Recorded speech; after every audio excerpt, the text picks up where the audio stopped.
What's up, internet comic book community, and welcome back to a new video. It's that time of week again when we sit down and take a look at all the best and worst covers hitting your local comic book shelves this Wednesday, June 11th, 2025. And as always, we got a good offering this week. Some great covers, some not so great covers. Very light on the independents this week. It's more like there's a lot of books coming out, but they don't have a lot of variant covers or a lot to offer other than your A cover and maybe a B cover, but not a lot of pull from. So we're going to take a look at what we do have. As always, we are going to start with DC Comics, and kicking us off this week from DC, the first offering we have up is this Absolute Batman #9. We had the Mr. Freeze story. Now we're moving into Absolute Bane. So a new story starts here. So this is a great jumping on point for you if you've not read any of the Absolute Batman stuff. I do recommend going back and reading the first 8 issues and then continuing on to issue 9 if you haven't done so. But of course, we have this A cover. We do have a B cover, a C cover, a D cover. We have an E cover and an F cover. Are both the E is a 1 in 25 Dustin Nugent incentive, and the 1 in 50 is a Dan Hips F cover incentive. My best cover of the week for this book is this Trisso Cons variant. I just love the cityscape in the background of Gotham. The bat symbol kind of looks like an open mouth a little bit with the cityscape inside of it. I like the way the Batman looks, kind of rugged, the spikes on the shoulders, kind of the rough and tumble cowl. I'm not a big fan of the battle axe still. I do like the pouches and the hand wraps. Very good. I like the use of the smoke in the front with the like embers, kind of like things are burning, like Gotham's in trouble. I think this is a great cover, and it's a C cover. For a not so great cover on this book, we go to the cover E. This 1 in 50 Dan Hips variant. I'm not really into this just because I feel it's very cartoony. It's very Teen Titans Go-ish, like from the stickers of Absolute Wonder Woman and Absolute Superman on the battle axe, to him eating a chocolate bar, to just the ridiculous Knuckles. It's just a little cartoony for me. Like I said, it feels very Teen Titans Go, and it's just not really one I'm into. So this is a cover I think I'm going to take a hard pass on this week. Up next, we have a really good cover. We have this Action Comics 1087, this David Telesky B cover variant. I really like this cover. I like the young Clark Kent sitting on the top of the grain silo with Crypto. Hey, this is the year of Superman and Crypto, right? 2025, we got James Gunn's movie coming out. Most of the advertisements and movies have really heavily favored Crypto, so why not put him on a cover? Crypto sells like Baby Groot, right? So get a good Crypto cover, a nice young Superman, beautifully well done, would look good as a painting hanging on your wall. For any Superman fan, it is an absolute beauty of a cover. But then again, on the flip side of that, we got our not so great cover this week. We have this cover E 1 in 25 Skylar Patridge variant. I'm not a big fan of this just because I don't like the young Clark Kent look here. And what's up with Superman wearing boxer shorts? I mean, yeah, we're used to him wearing the Speedo and the whole joke with the underwear on the outside of the costume, but boxer shorts? What are we doing here, man? Not a fan of this. I just feel like this is not a great offering and one of the weaker covers here on Action Comics 1087. Moving on, we're going to pick up the Batman and Robin 22. This cover C, this Gilliam March variant. I love the beat up Robin here with Ra's al Ghul in the background. And what I'm assuming is Thomas Wayne as he's kind of pulling back to reveal kind of like a Force ghost Bruce Wayne and young Damian. Beautifully done cover. Fantastic cover. If you're picking up Batman and Robin 22, why wouldn't you pick up the Julia March variant? Moving on to a worst cover of the week, we got Green Lantern Corp #5. This Pattern variant. I'm not a big fan of this. Look at the taxi driver. I mean, that face is just ridiculous. Your Green Lantern there, right here, looks like they're cosplaying. And then you got, who I'm assuming, Hal Jordan over here. I'm sorry, no, this is Guy Gardner. Not Hal Jordan. I'm assuming this is Guy Gardner over here going that, ooh, making that anime face. Just not a fan of it. It looks like he smells a fart and things are going awry. I think there's better covers on this book. Not a fan of this one, and I won't be picking this one up. Then we got a beautiful Supergirl #2, the Homar variant. It is a cover C. I love kind of that picture frame box window background with the sky against the all white. Look at all that detail in that Supergirl. What a beautiful cover this is. An amazing offering on Supergirl #2. Supergirl #1 had some bomb ass banger covers, and Supergirl #2 is not disappointing. Then moving on to a book that is kind of disappointing, and we got this Robin and Batman, Jason Todd #1. This cover E. This is a 1 in 25 John McCreer variant. Listen, I'm not a fan of this 1 in 25. Look at the elongated arm on Robin. Look at the ridiculous head, the ridiculous proportions. Batman looks like he farted, and the cuckoo looks like he's sniffing it. It's just not a great cover. What were you thinking? I know art's subjective and everything, but this is just not for me. I am not digging this cover at all, so I had to put it on my worst cover of the week. Now we got Trinity, Daughter of Wonder Woman #1. Of course, we have this A cover. We have a David Telesky B cover, a Dan Mora C cover, a Lucas Meyer variant of a D cover. That's kind of an homage to Crisis on Infinite Earths. Then we got this Leslie Larynx Lee foil variant on the E cover, and we do have, of course, a blank cover for an F cover. What is a DC book or any book these days without the inclusion of a blank cover? Am I right? And then, of course, we have a couple of incentives here. We got this Dan Hip G cover, 125 Corgi variant. It's a beautiful cover, but what is this massive hand? She over here looking like Cockknocker from Jay and Silent Bob Strike Back with that bad boy. And then, of course, we got a 1 in 50 Trisso Con variant, or Trisso Con's variant. There is the age cover. My favorite cover on this book is this Dan Mora variant. I love the use of the yellows, Trinity, the whole thing, the whole kit and caboodle. I think this is a beautiful cover that definitely pops with that yellow and the greens and all the colors in it. That yellow background really makes this pop, makes this stand out, and is very eye-catching compared to all the other Trinity covers. And then my not so favorite cover of this one is this Ortega variant, as it's just plain. It's really not that bad of a cover. The only reason it made the worst covers of the list for this book is because it's the most basic cover of them all. You have Trinity on the cover with the Wonder Woman star there, but all the other covers have more in it. They fill up more space. They're more detailed. They're just better overall covers. So that's why this one made the worst list, in my opinion, just because of how simplistic the cover is. I mean, I guess sometimes simple is good, but right here with your bang for your buck, especially with this book being $3.99, you could spend the extra dollar to get a little bit more bang for your buck as far as covers go. That's it for DC. Now we're going to move on into our Marvel Comics offering. And first up, we have this Ultimate X-Men #16, this 1 in 25 Doulet variant.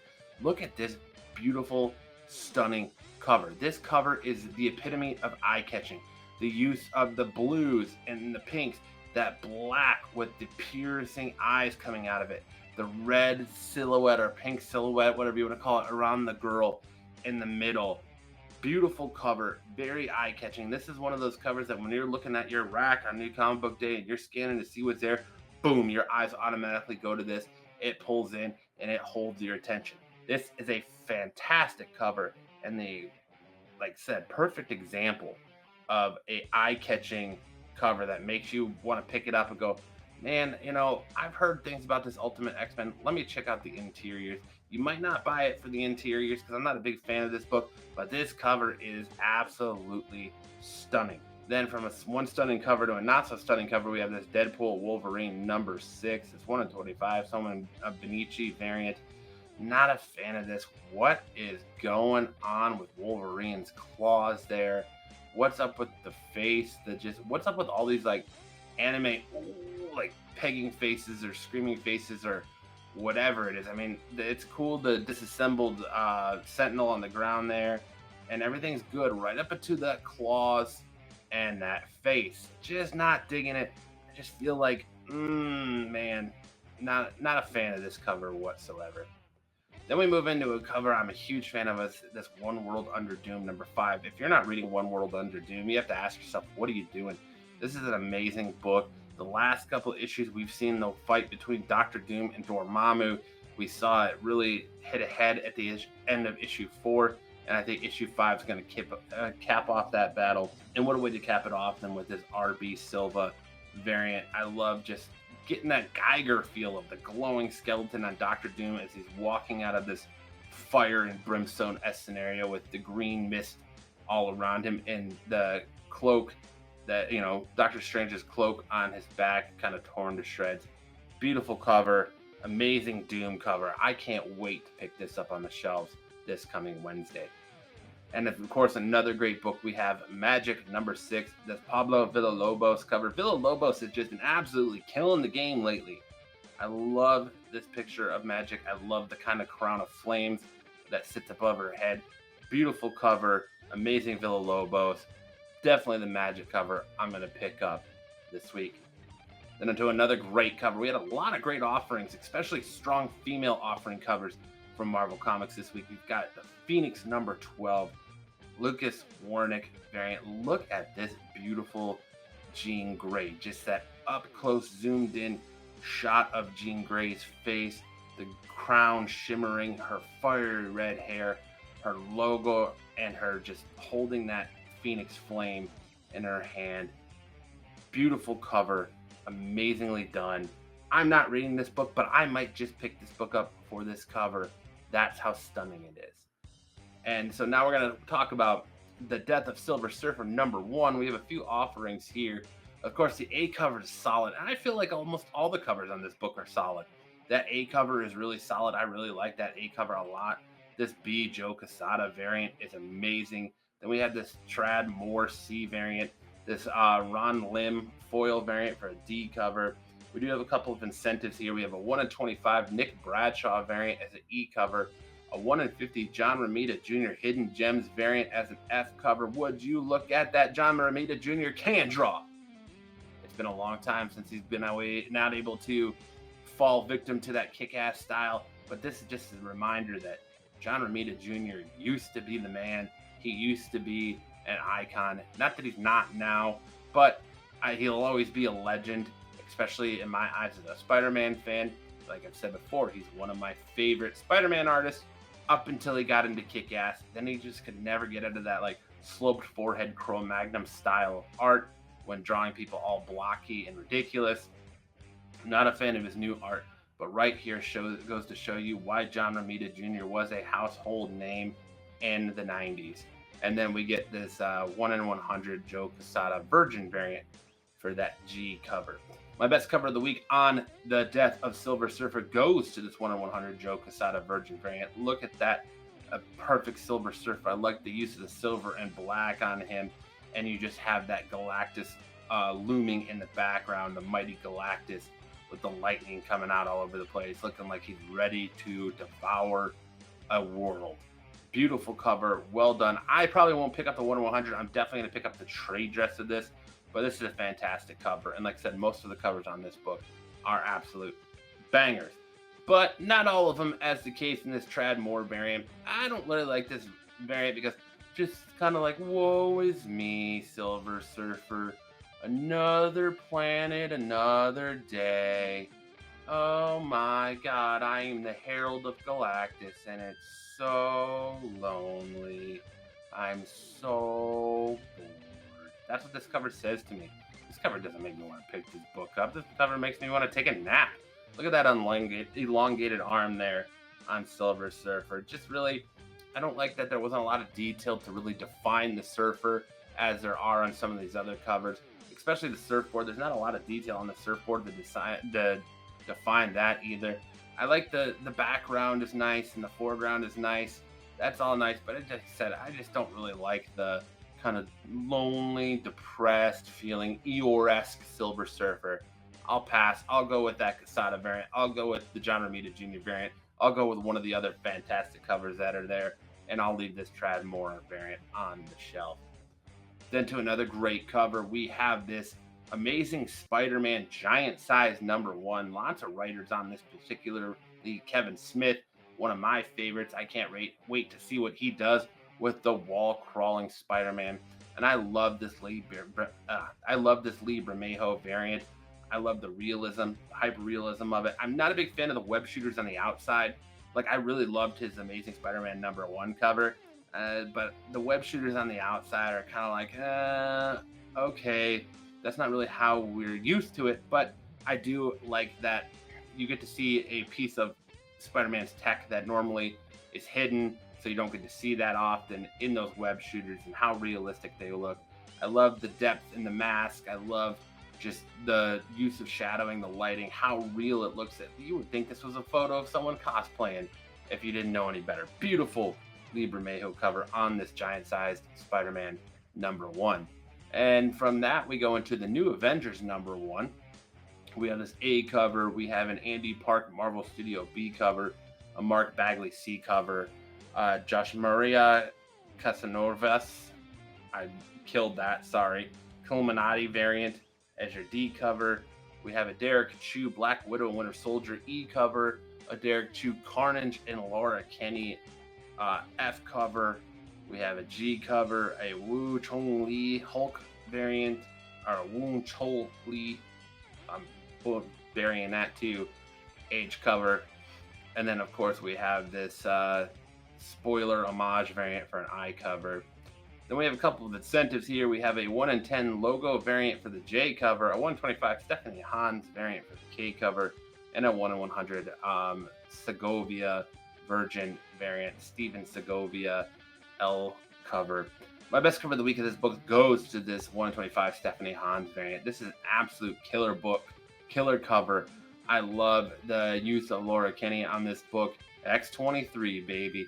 I love the line used to make her look like she's moving really fast, so fast that even the yellow on her costume starts to blur off. The lens flare on the claws make them look as deadly as ever. This is a beautifully done Stephanie Hans cover, and every bit deserving of that 1 in 25 ratio variant. Then we get to the not so great, which is this Illuminati variant.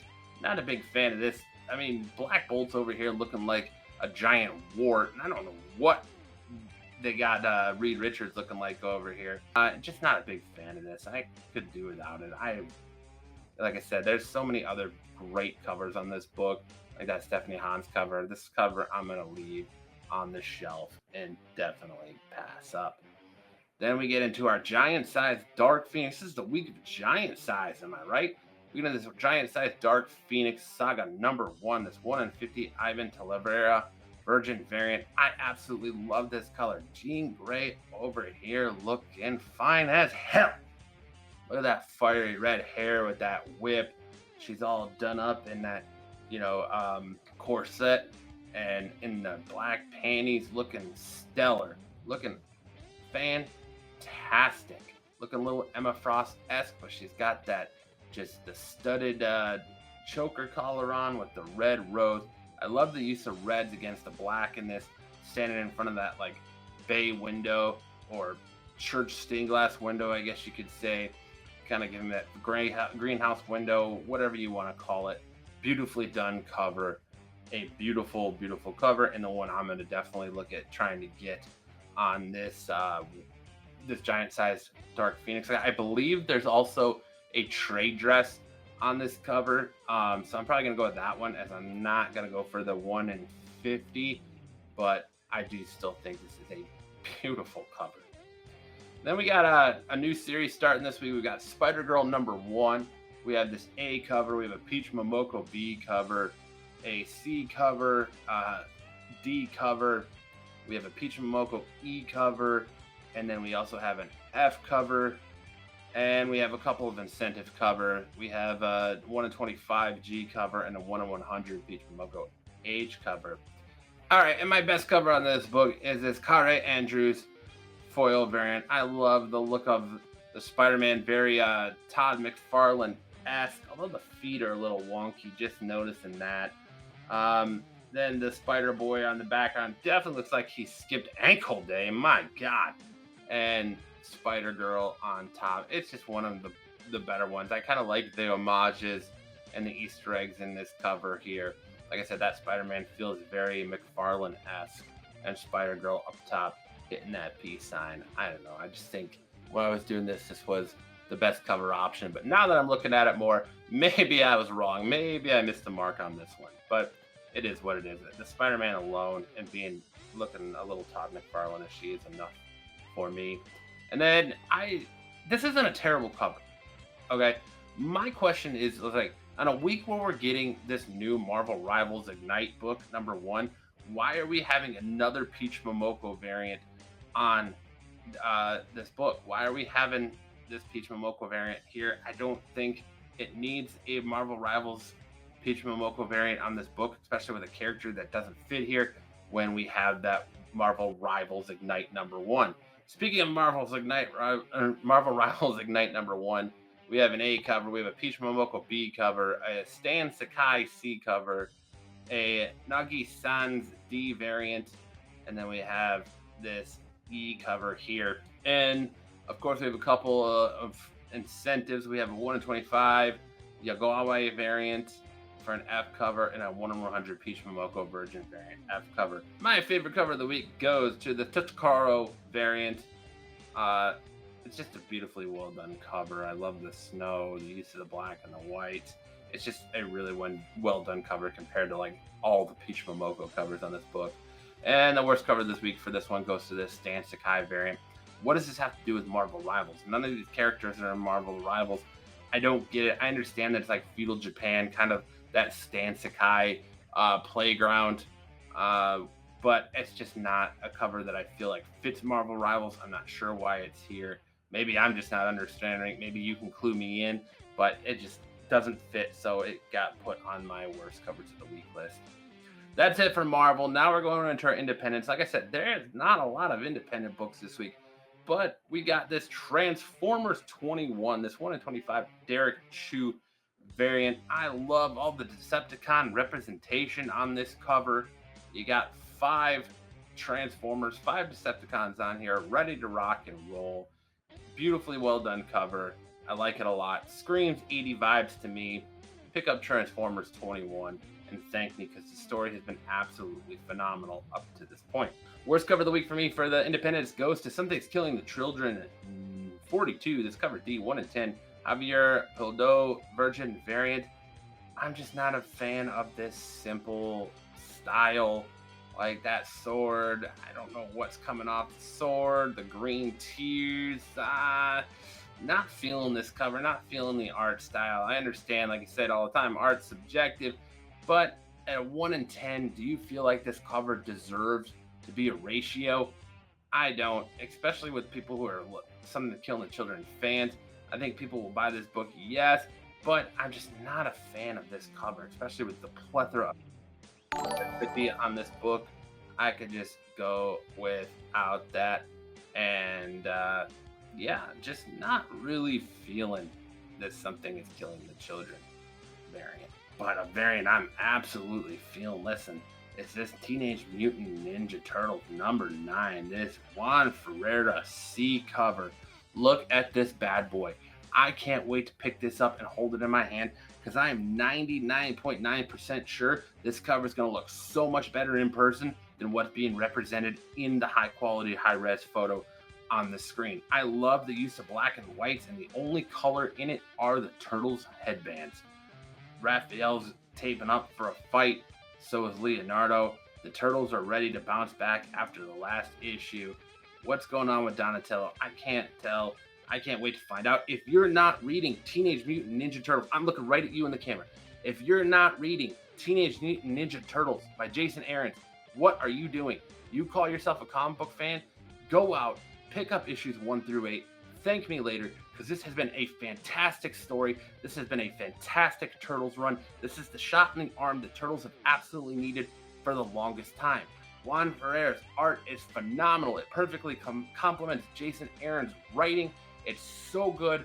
I can't get enough of it. This is the book that, since its beginning, I've been so excited for it and can't wait for it. Every month, I look every week, be like, oh, is this the week Turtles comes out? Is this the week Turtles comes out? Is this the week Turtles comes out? Do yourself a favor. Go to your shop. Ask for Jason Aaron's Teenage Mutant Ninja Turtles.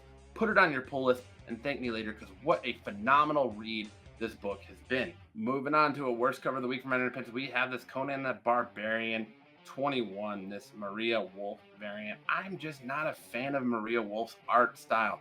I don't like the overly dramatic face. It kind of looks like all the faces are copy and paste here. They've all been just cut and put on. Not a big fan, could do without. But, you know, it's Maria Wolf. Not a huge fan, and so it just made my worst covers of the week here for those basic reasons. And that's it for our independents. Now we're going to move into some honorable mentions here. We have this Stanley Art Germ Lou variant B cover for Supergirl #2. Like I said, Supergirl's been absolutely killing it. The reason I picked the other one over this though is because I feel like Stanley Art Germ Lou has kind of gotten into this trope of doing covers all in the same poses, and that's kind of what I feel like it is here. So that's just like the really only knock on it I have, but I love it. I think it's beautiful. I'm a huge Art Germ fan, and I think this is a beautiful cover, but I do prefer that other cover that I picked on Supergirl just a little bit more because I feel like this posing and exposition has been done a lot by Art Germ as of late. Then for worst cover honorable mention, we get this cover B on Batman and Robin Jason Todd #1. Just not a fan of the covers here.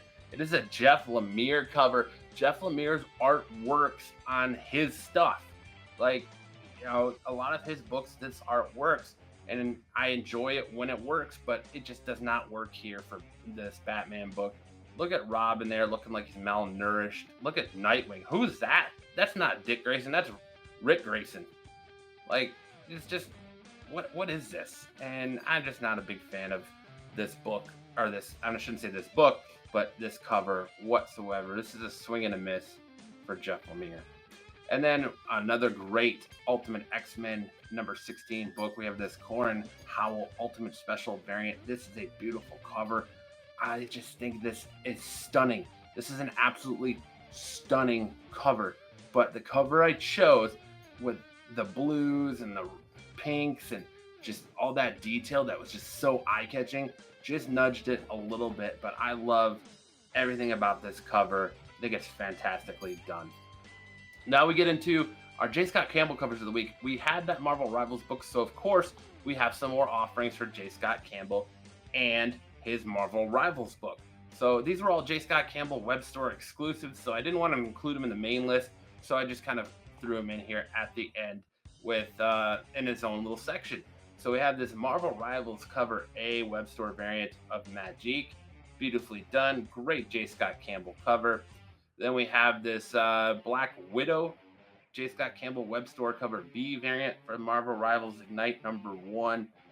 We also have a C variant for the web store variant with Mantis, really well done. And of course, we have this Emma Frost D cover on those books. And like I said, those are all J. Scott Campbell web store exclusives.